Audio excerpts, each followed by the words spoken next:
Jet. And we are your teachers for today's lesson. And now, may I call everyone to please stand for our opening.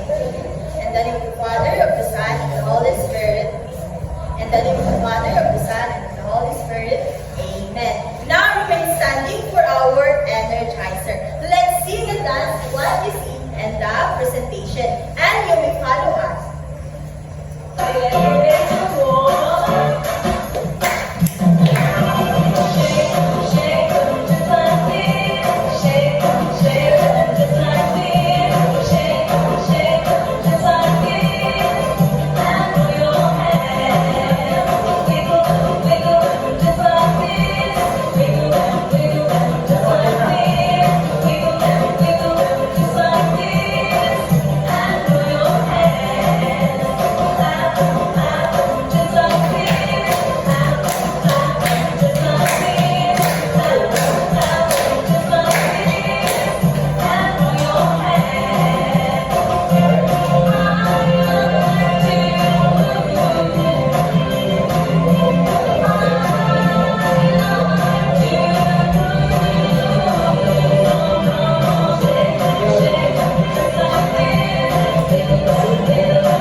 So before we proceed to our class today, let's check our attendance first. So listen carefully and stay present when your name is called. Understand? Alright, so Bobby.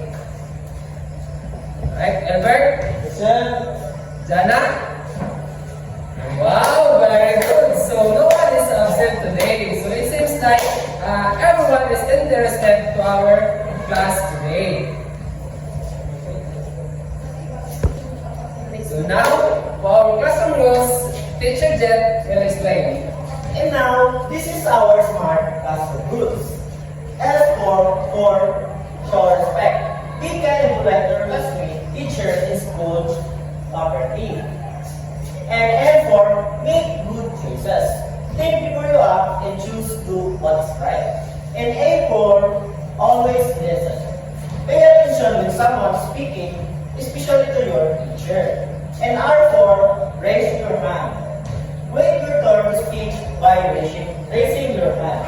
T4, try your best. Work hard, stay positive, and never give up. And that is our smart classroom rules. And now, class, are you ready to our activity for today? Very good. And our activity is pizza slice game.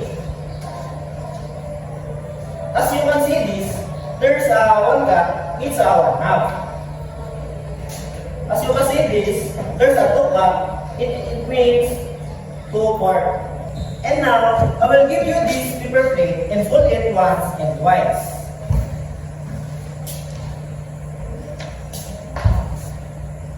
Are you done, kids? Very good. And now, I'm asking question today. The first one. What did you see in blue pizza? Okay, originally? Very good. And the second one. Is the amount of pizza the same or different? Okay, Jana? Very good. And the third one.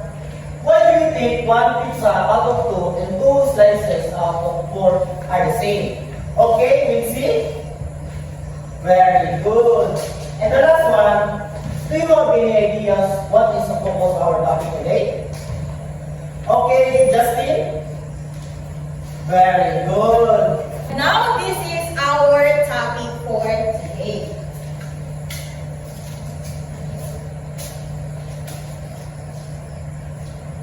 Can you please read our topic for today, class?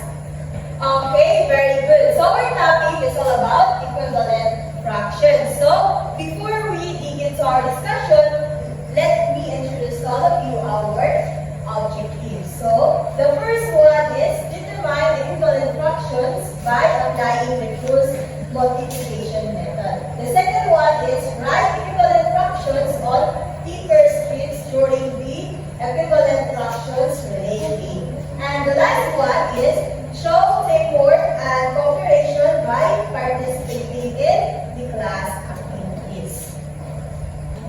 So now, I know you have already a knowledge or idea what our topic for today. So now our topic is all about the equivalent fractions. No? So equivalent fractions are the different fractions that represent the same part of a whole or the same value.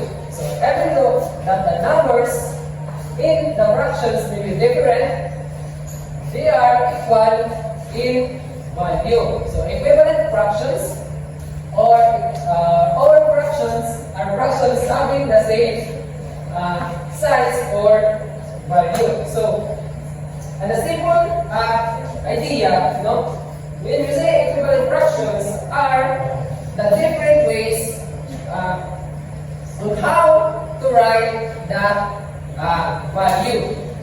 So,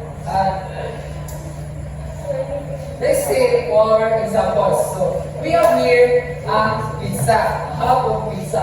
So